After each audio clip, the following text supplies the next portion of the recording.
Hey guys, today I'm going to show you how to replace the head or the pole on any type of like garden or shop tool where the wood is broken. You just need another pole, and I'll show you how to take this off and install the other one. Okay, in my case it was just a couple of 10mm screws.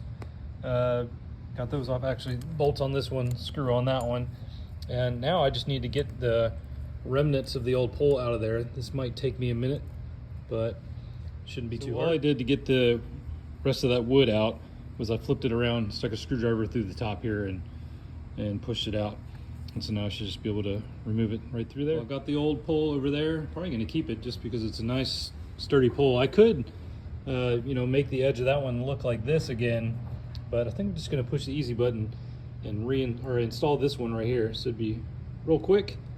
But yeah, get my squeegee back to working. I can do this with one hand. We're going to take this end right here, put it through, slide it in there, get it down there all nice and snug. And then I'm ready to put the screw through there to hold it, and then I'll use these other guys to tighten this part, and it should be ready to use again. Here it is, all done. Got the new screw in there, tightened down the bolts, got the new pole going through there, new handle. So this thing is ready to squeegee up my shop whenever I spill a bunch of junk from on my cars. Anyway, pretty easy task.